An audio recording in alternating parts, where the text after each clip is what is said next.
Okay, good morning, everyone. Good morning. Thanks for waking up bright and early to join me at this workshop. Today I'm going to talk about this brand new campaign, Brick by Brick. We got a sneak peek of it at the opening session on Sunday, so I hope you're really excited to learn more. My name is Eri from UNICEF USA.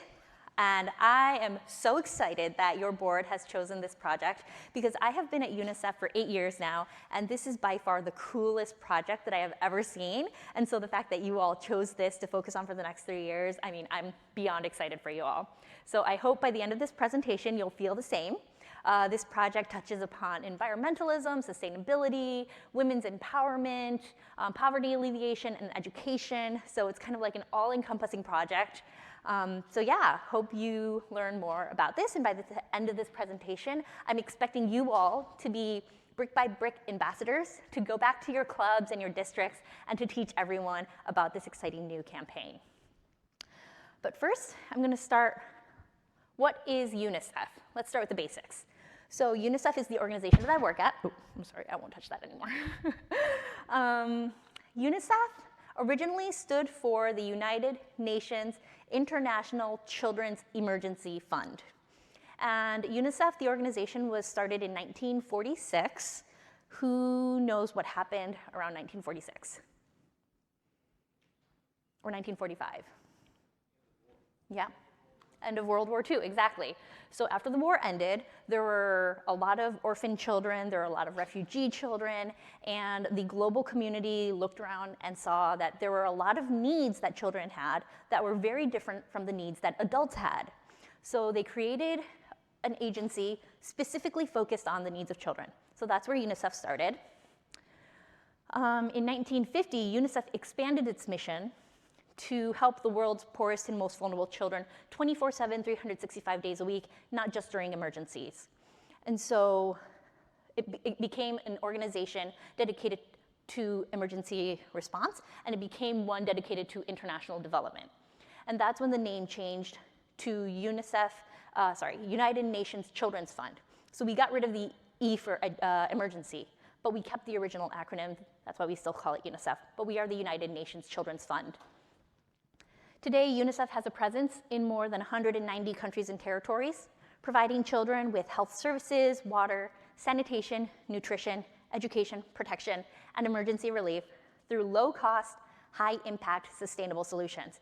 So basically, anything that impacts children, UNICEF is there to make sure it gets taken care of. UNICEF's mission is to make sure that the rights of children are protected everywhere, and that children everywhere are not just surviving, but thriving into adulthood. And I get this question every time I come to a Circle K meeting or conference or convention, so I'm just gonna address it right now. What is a child under UNICEF definitions? It's anyone under the age of 18. So some of you in this room might be considered a child under UNICEF definitions, which means that we are working with your peers around the world.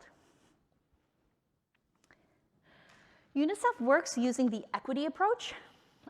Some people get confused, what is equity versus equality? So I'm going to try to explain it here.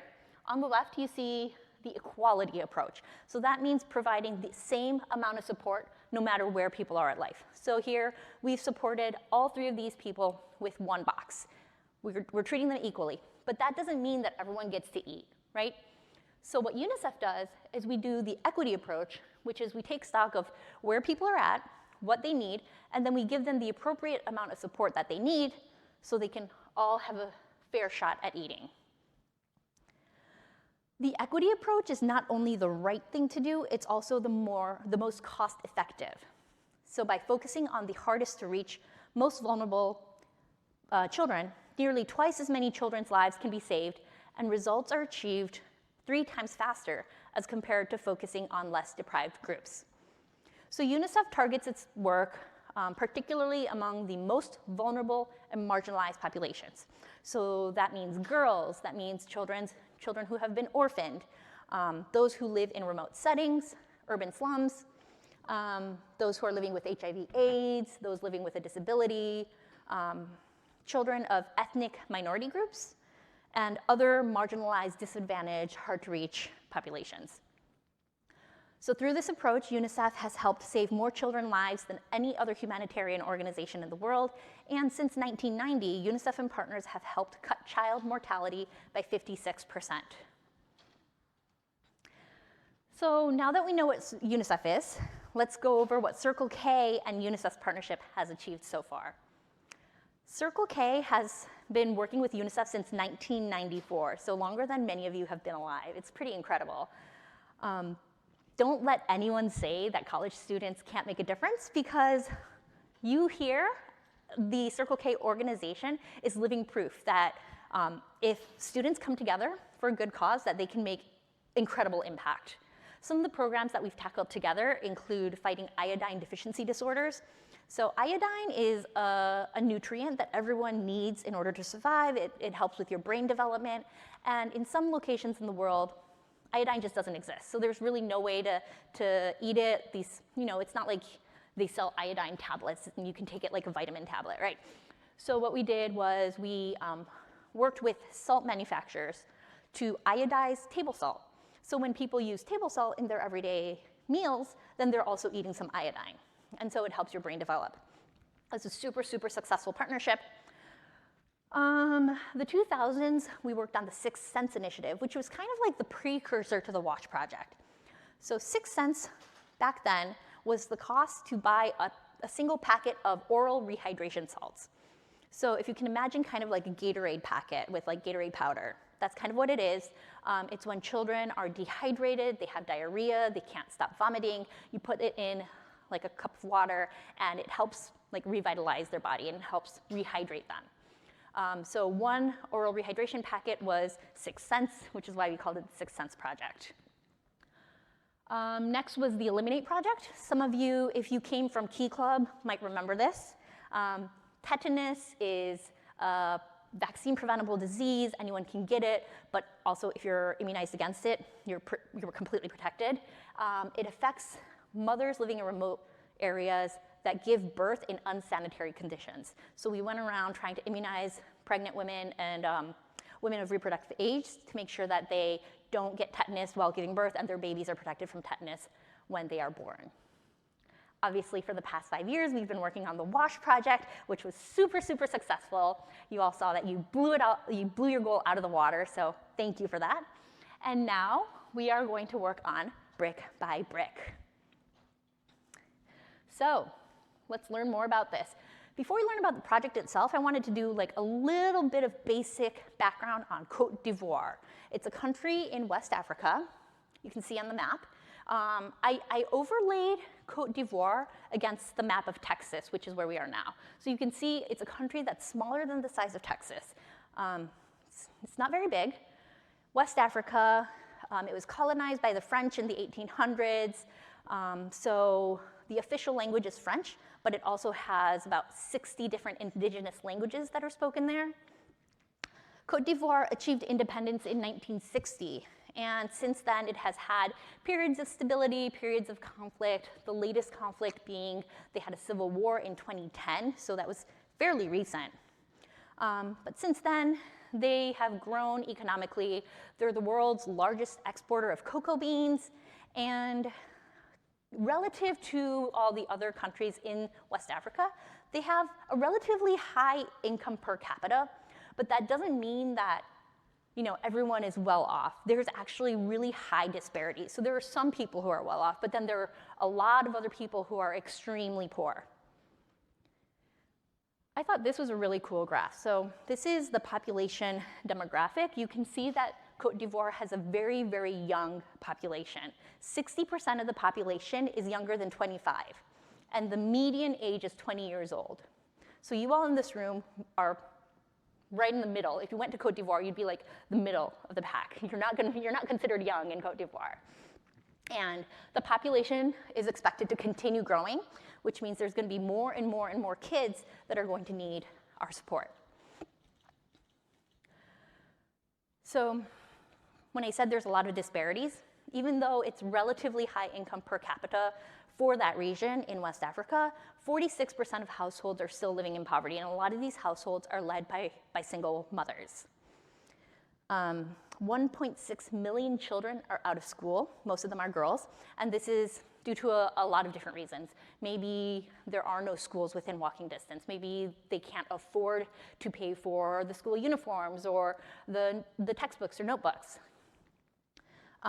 Or maybe their parents don't think that they have to go to school because they didn't go to school. In fact, less than half of the adult population are literate right now. 53% of men and 33% of women are literate. So most people can't read or write, which is unfortunate. And this lack of educational attainment is contributing to the country's high rates of unskilled labor, adolescent pregnancy, and HIV/AIDS prevalence.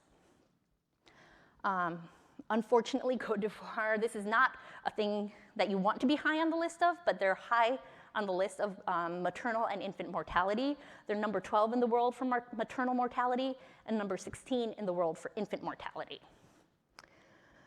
And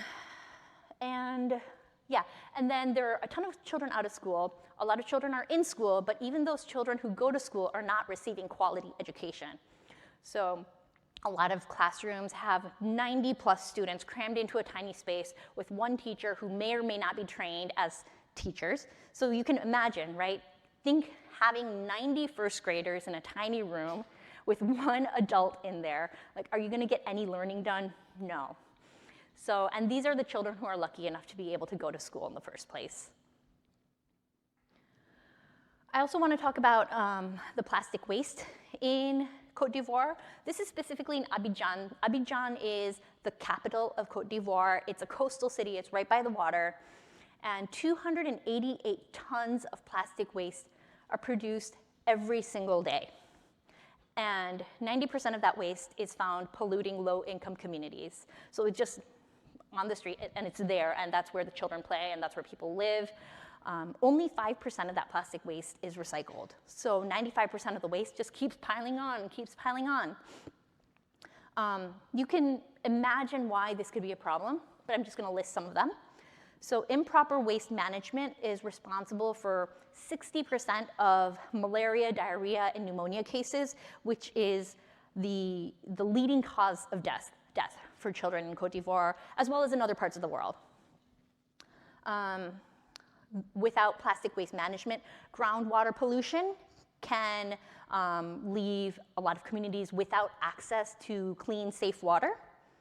And then these plastic can clog drains, which can cause problems for infrastructure. It can cause flooding and damage.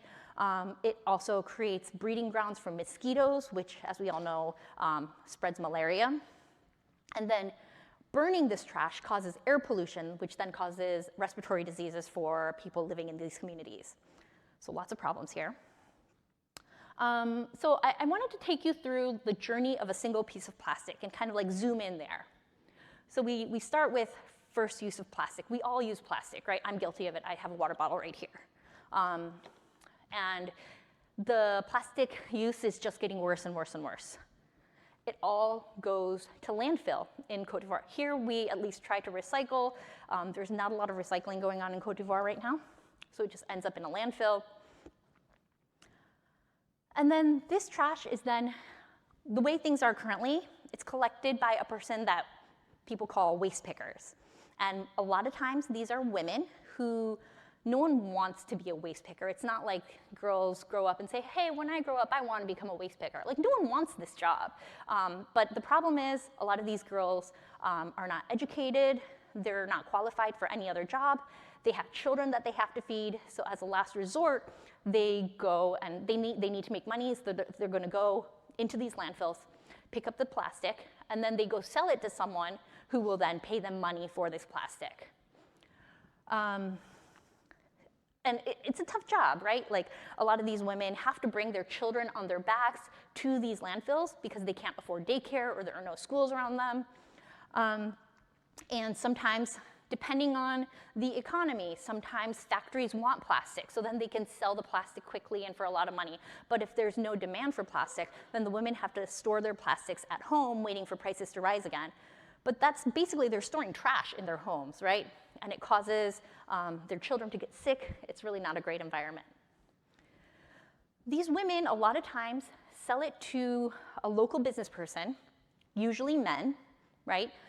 These middlemen will pay these women, I'm gonna make up numbers, but something like 5 cents or 1 cent per plastic, and then they'll sell it to a foreign company for like $1 and make a ton of money off of this. The women are getting screwed, these middlemen are making a ton of money, and then it's going to a foreign company. So just by following this journey of a single piece of plastic, we see so many different problems. So UNICEF stopped and thought, like, okay, what are the problems and what are the questions that we have to be thinking about, and then what are the solutions? How might we educate communities about recycling their plastics? If we can cut down on the number of plastic going into landfills, that's part of the solution. That's not the entire solution, but that's part of the solution, right? How can we leverage plastic waste for good? We're never gonna get rid of plastic. We're never gonna recycle plastic 100%. So the plastic that we have, how can we leverage it for good?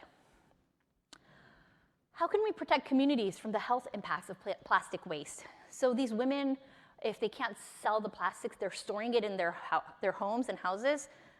That's not safe, so how can we stop them from doing that? How can we empower the waste picker community with a better livelihood? It's not fair that the middlemen are making all this the profit, right? And this economy is currently the way it is. It's based off of what foreign companies want, when they want it, what kind of plastics they want. So how can we leverage plastics that other markets aren't interested in? So we took all of these questions and we found a solution. We partnered with the Colombian social enterprise Conceptos Plásticos to turn rarely used plastic waste into plastic bricks that are used to build safe and durable classrooms, all while empowering female plastic collectors to create a new recycling economy. So currently, these waste pickers, these women, are making just about $1 a day. And these middlemen are then upselling that to large corporations. So we are now empowering women to develop new recycling collectives and businesses. We're empowering them to become entrepreneurs, to start their own mini businesses, cutting out that middleman and selling directly to factories for really good wages. And so we're empowering the women to oversee the entire supply chain from start to finish. And then these women will go sell to this brand new factory that we built. It's the first of its kind in Africa. It's the plastic brick factory, and then we hire local women to work at the factory. We pay a decent wage. And yeah, that was part of the solution that we worked out. And we have really grand plans for this, and you're gonna help us achieve this. Because of the cost effectiveness of the plastic bricks, these bricks are very easy to assemble. There is a potential to disrupt the conventional construction model and catalyze a market for recycled plastic worldwide. So if this blows up and this becomes large and there's more factories all over the world doing this kind of stuff, millions of waste pickers working informally could then become key waste management partners, business partners, elevated out of poverty as they help clean our planet and provide building blocks for the futures of our children. So it's a really cool idea. We're not there yet, obviously. We just have this one factory in Côte d'Ivoire. But if this succeeds, we have grand plans for the rest of the world. And so I'm gonna show a video.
So you saw there how the factory looks, and I have here one of the plastic bricks that was made in the factory. So let me just pass this around. Feel free to hold it, touch it, see how heavy it is or see how light it is. Yeah. And these bricks are kind of like Lego pieces. They can just easily snap together. All you need is a hammer. You don't need to be like a certified construction worker to use these to build schools. So what we do is we ship these bricks to communities and villages that don't have a school, or maybe their schools are falling apart. We hire local workers to construct the school buildings for us, which is great because we can hire anyone. You don't need to be a construction worker to work on this. These are super easy to put together. This school in this photo was built in just 5 days, which is fast. Usually it takes a little bit longer than that, but they were really fast. They built it in 5 days compared to a regular building that might take like 9 months to build, right? It costs less than building a traditional building. It's 40% cheaper. And because it's the local community building this school, they feel responsibility. They feel ownership over this. They want it to succeed. They want to keep it clean. They want to maintain it. So it becomes a community project. I think you saw in the video, you can use whatever type of plastic except for PVC, which a lot of the other foreign companies that used to buy up plastic, they're very picky. Like you can only use, you know, in the US, there's like the triangle and it has like a 1 or 2 or 3, and depending on what number it is, you can or you can't recycle it depending on which city you live in and what recycling company you use. So none of that, everything can be recycled except for PVC, which is really important. There's nothing that's done to it. There's no dyes, there's no, I don't know, like chemical, anything happening to it. So that's why they get their distinct grayish color. A lot of schools paint over it, but you don't have to. And then once it's built, the schools require almost no maintenance except for regular cleaning. Here's another video that shows the plastic bricks at schools.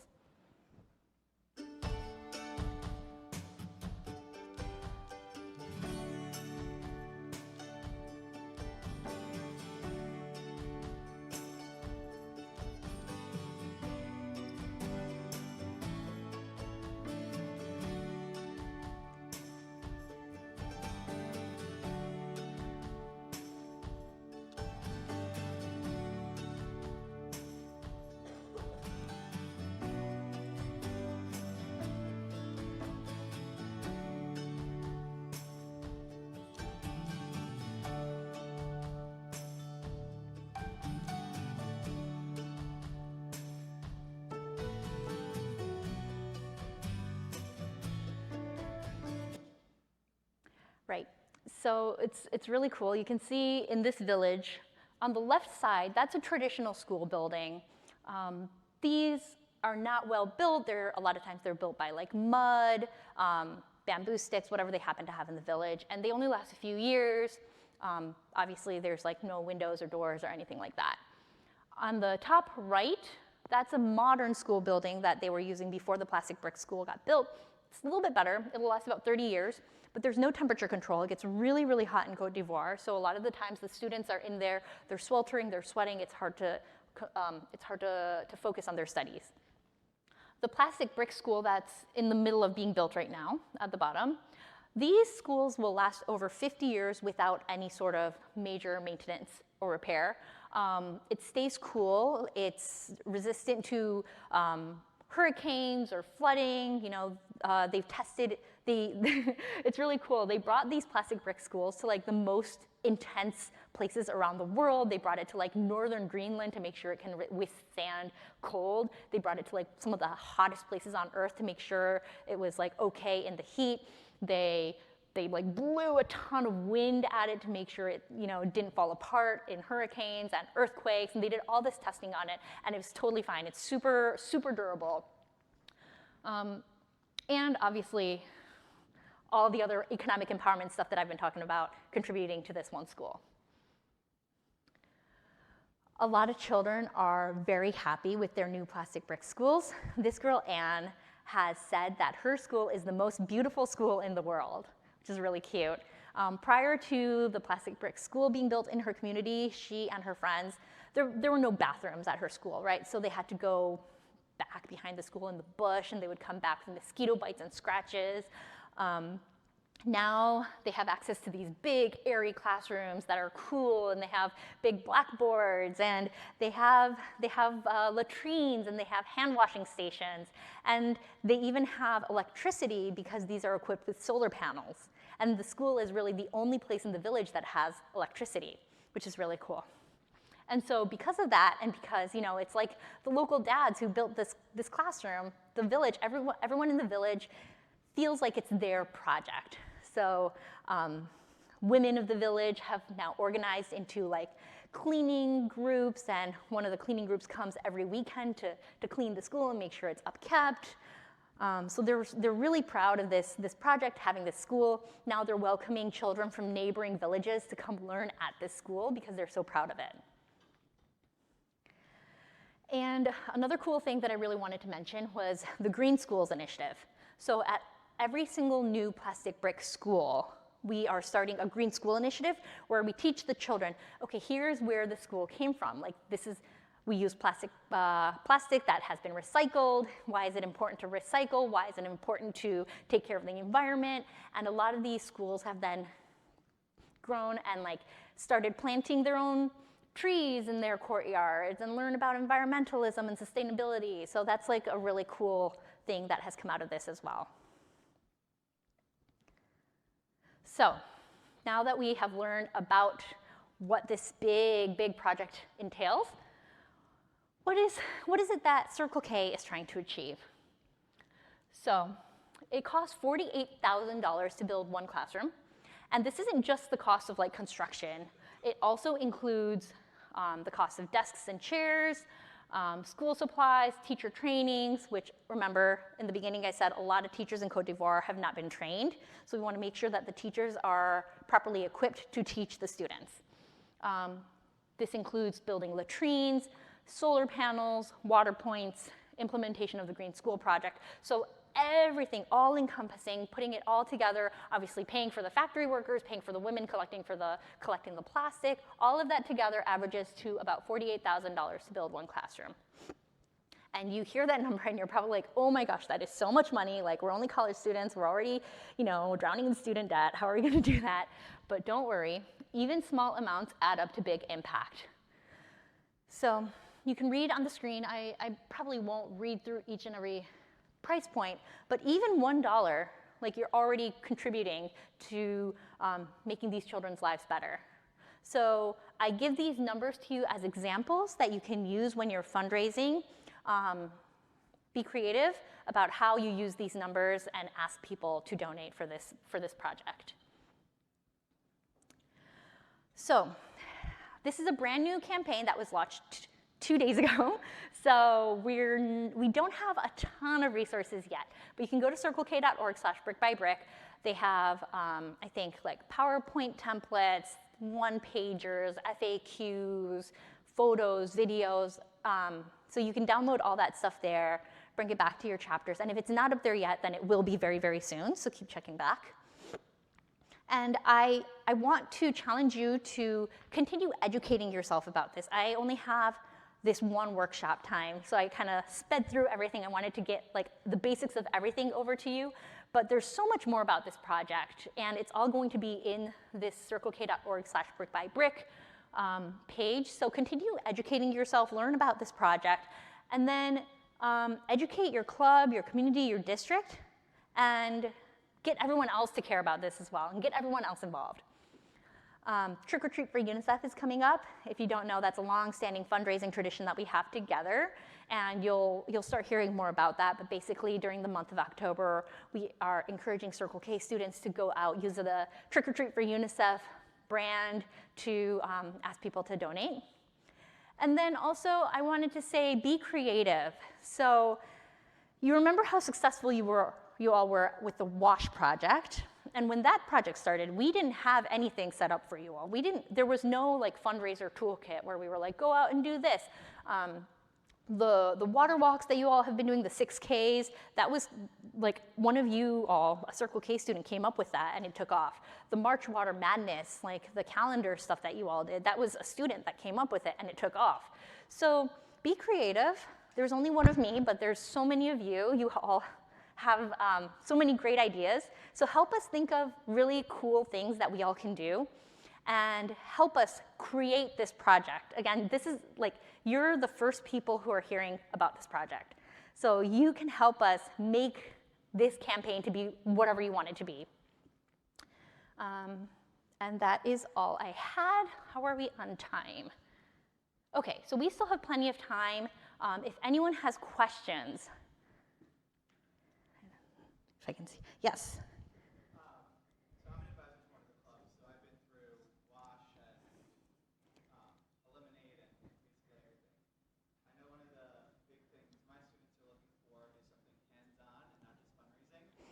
And I know based on some of the things we're raising funds for, stuff like, backpacks, school supplies, is there anything talked about, being able to do something like that, having like a drive for those? Because I know students are really looking for that hands-on service aspect, and I think that would really help with the campaign. Yes, thank you for that question. So for those listening in on the live stream, I'm going to repeat. The question was, is there anything hands-on that students can be doing beyond fundraising and raising funds? Is that yeah. That is a great question. So in terms of like collecting pens and notebooks and like packing backpacks, we unfortunately say no to that, and there's a really good reason. I hope you'll understand when I say it. It's because if we do that here, it costs more money to ship that over to Côte d'Ivoire than it is to source all the materials in Côte d'Ivoire, pay the Côte d'Ivoirians to build, to like make those notebooks and backpacks. And so we want to keep everything within the community as much as possible. So, which is why shipping things from the United States, it really doesn't make sense financially. You could do more of an impact by just sending money over. That said, the hands-on impact is really, really important. I'm glad you brought that up. I was talking to some of the Circle K staff yesterday, and some of the ideas that we have floating around is, how about working with your local K kids? So K kids are the elementary school kids. They're always looking for things to do. So go work with them and maybe take them out for trick-or-treating, or figure out ways that you can include them in your activities. And you can, this is an education project at its core, right? We want children to become educated. So maybe go tutor some K kids, go read to them, go volunteer at your local library, and teach kids about this program. A lot of what we do at UNICEF is educating the American public about global issues, and you can help us do that, right? Getting kids to care about international issues, to become global citizens, to think globally. That's such an important skill for kids these days to have, especially in this increasingly global interconnected world. So if you all can help us do that, I think that's a great thing you can do. There's also advocacy that you can do. So for example, there is a bill called the Keeping Girls in School Act that we're trying to get Congress to pass. And so I know you all are coming from all over the country, sometimes outside of the country. If you can go talk to your state representatives, your state leaders, and ask them to co-sign the Keeping Girls in School Act, that would be great. And we'll put all this information in your circlek.org website, Brick by Brick website. But that's also something that you can be doing that,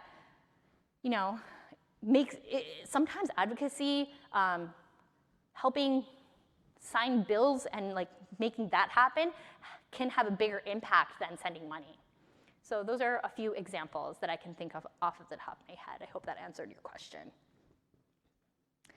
Yes? Will there ever be a chance for us to go over to Côte d'Ivoire and like see the impact that we're making? Great question. So I can't guarantee it for now. Right now we don't have any trips planned.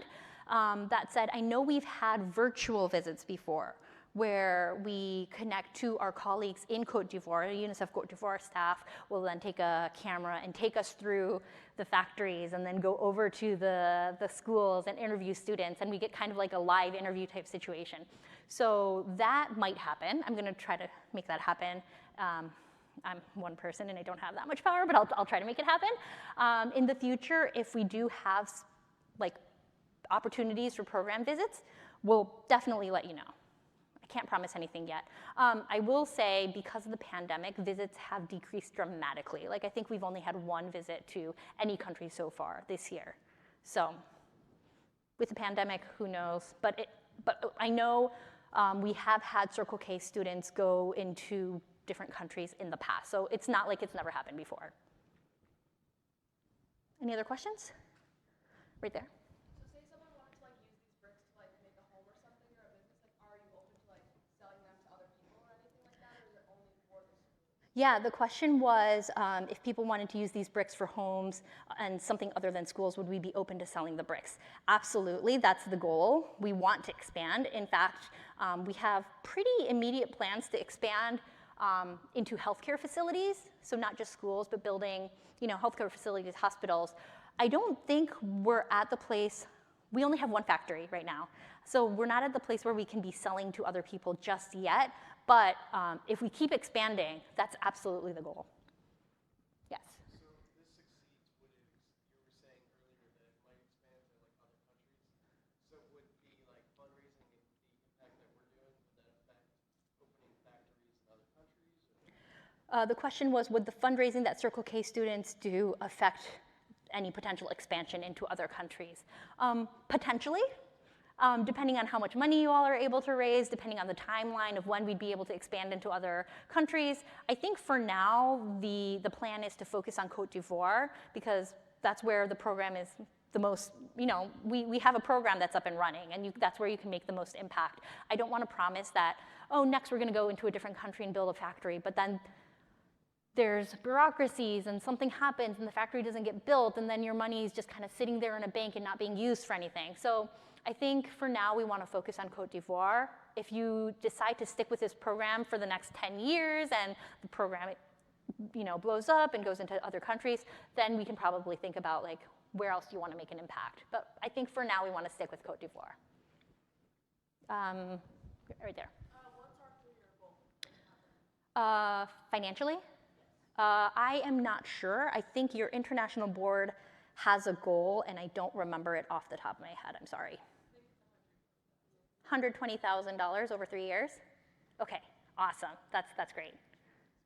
Yes? Will Key Club contributing to the same project? The question was, will Key Club be contributing to the same project? No. So Key Club had their international convention about a month ago, and there they announced their own project. They're doing something around early childhood development in Zambia.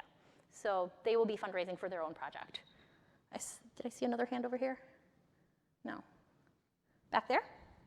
You mentioned that you're going to be working to empower women to develop their own recycling as well as like hire women in the factory, but who is still picking up the waste? Is it still women? Yeah, it's still women. Oh, sorry, I'll repeat the question. The question was, as we empower women to build their own businesses and recycling communities, collectives, who is still picking up the waste? It is women. Unfortunately, we still need people to pick up waste, and it's the women who are still working that are going to continue their work. It's just that they will be paid a better wage. They won't have to store their plastic at home because the factory is always there. They can always bring it to the factory and sell it. There is a New York Times article that kind of interviewed the women and how this has changed their lives. I will make sure to link it in this website, Brick by Brick website, so you can read it. But the interviews with the women themselves, it really shows how different it was before the collectives and then after, and how empowered they feel and how much more money they're making. Is UNICEF providing like gloves and like other things to make the conditions of like picking up this waste better for those women also, rather than just like wages and that? Oh, that is a good question, and I don't know, but I will look into it. Thank you for pointing that out. Yes? You said that these places have to be like maintenance every 15 years. Like, what are the finances behind that? Like, does our money go towards that? Or Go towards maintenance? yeah. No. Oh, so the question was, if the schools have to be maintained every 50 years, does our money go towards that?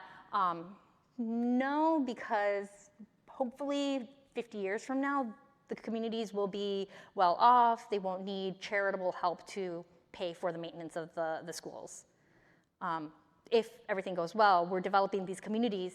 The children who are graduating from these schools will be educated, they'll be able to have good jobs, they'll lift their communities out of poverty. So 50 years from now, the idea is that UNICEF won't even be in Côte d'Ivoire anymore because everyone's rich enough to do things on their own. Does that make sense? Yes. Yeah, following up on that, can you explain more of like how UNICEF aims to, empower the community to be more self-sufficient? You were talking about materials being created there, but how exactly is the hierarchy of, is UNICEF running the plant or are people there? Like, what is? Yeah. How do you weigh yourself? How does an organization kind of weigh itself out of? Yeah, that's a very good question. The question was how is UNICEF running the plant and how does that relate to sustainability in the future when UNICEF wants to leave? That's a good question. So the way that UNICEF works is in every country that we're in, we work very closely with all levels of the government. So up at the national level, we're in talks with a lot of times the presidents, the prime ministers, the ministers of education, the ministers of health. At the regional level, we're talking to like the regional education ministers, and then at the local level, UNICEF also has a relationship with the local leaders, the religious leaders, the community leaders. So we have relationships at every level of government and every level of power and decision making. So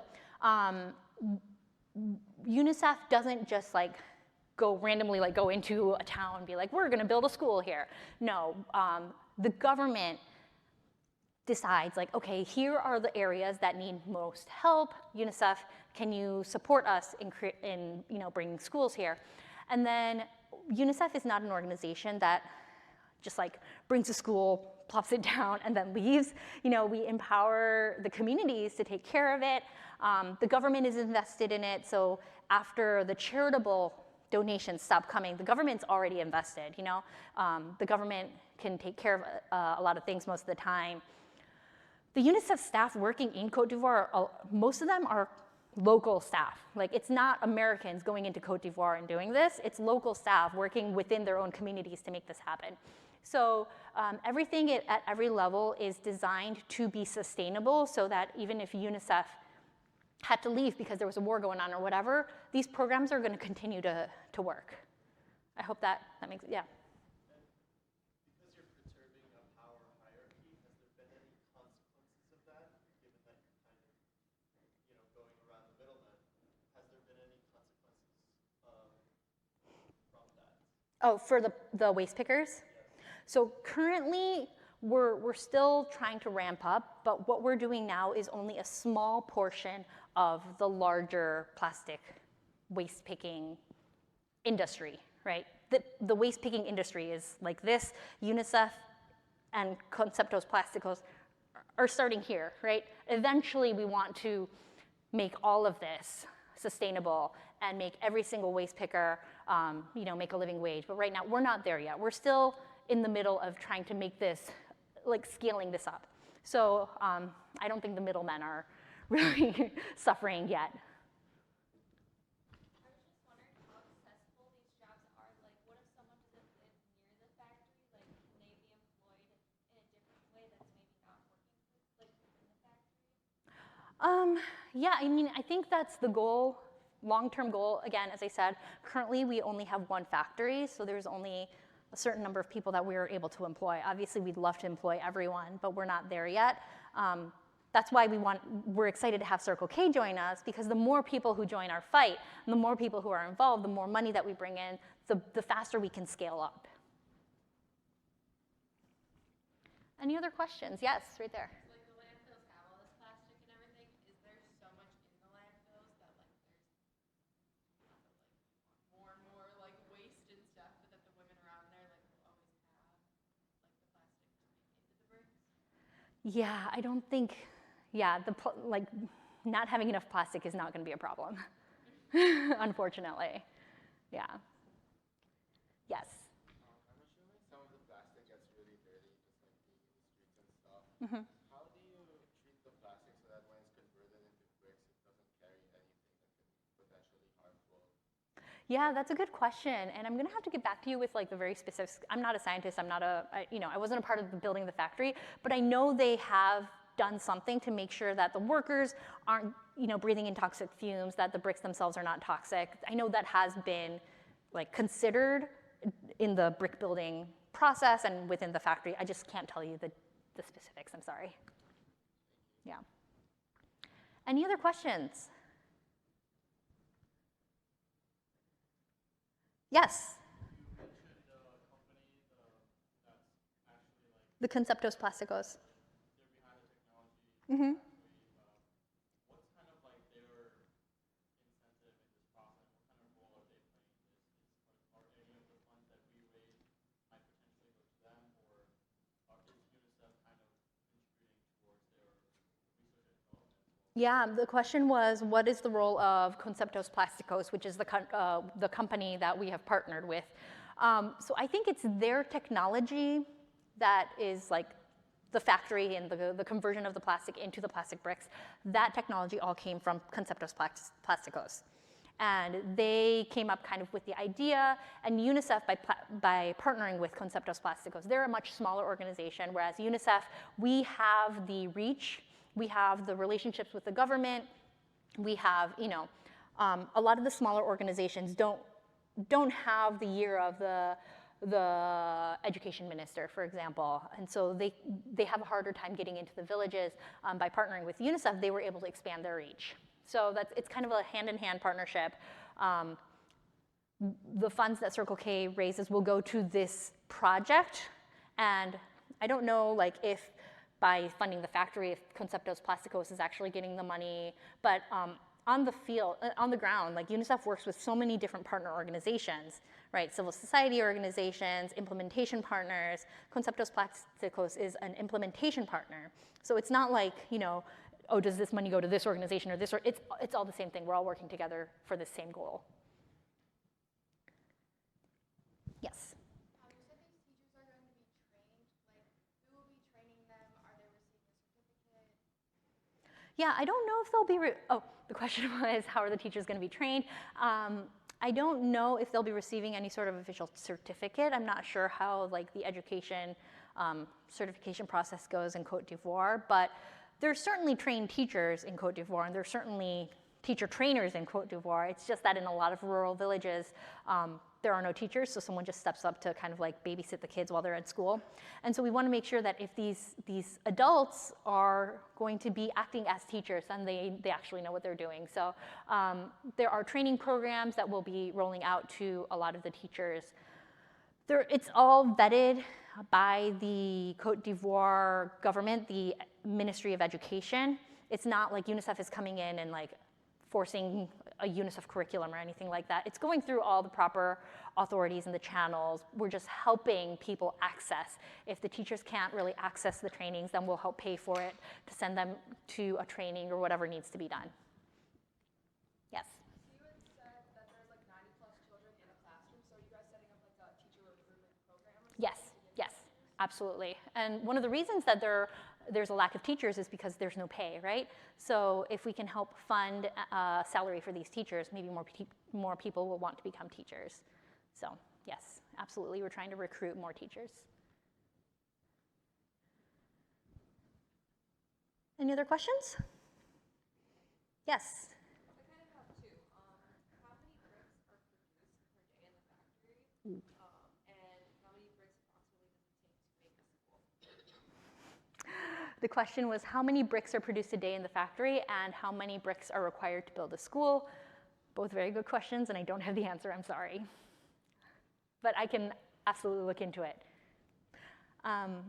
So I should have put this on here, but feel free to take notes. My email is eokuma@unicefusa.org, EOKUM as in mother, A, @unicefusa.org. So if you have any other questions or if you want more resources, links to stories, whatever, feel free to email me and I can send those out. You can also go to the circlek.org/brick-by-brick and hopefully you'll find the answer. If not now, then we're going to be continuously uploading more and more information onto there. Okay. Yes? I was just thinking, like, we had the calendar project, and it said like, this is how far we're walking because this is how far the women walk. I was just thinking of like an idea, like is there a way that you could calculate like how much these women walk to like pick up the plastic on average, like over a certain period of time? Or is that not like, would it not be a huge enough number to like use it to promote something like the calendar thing? Yeah. So the question was for the WASH project, there was like walking 6K because that was the average distance that a girl walks to go fetch water. Is there a similar thing that we could use? I don't know. I don't think that these women are necessarily walking huge distances because the plastic is everywhere. So I think we'd have to think of another number to use. Let me think about it. But also, you all be creative and think about that. Again, that 6K challenge, I didn't come up with that. It was a Circle K student that came up with it. So yeah, I think there are a lot of different numbers that we can pick and choose from and do something that makes sense. Okay, I think we are over time. I will be here. I'll stick around for any other questions that you may have. But thank you all so much for coming. I hope you learned a lot. And I hope you all participate and are super excited about this project.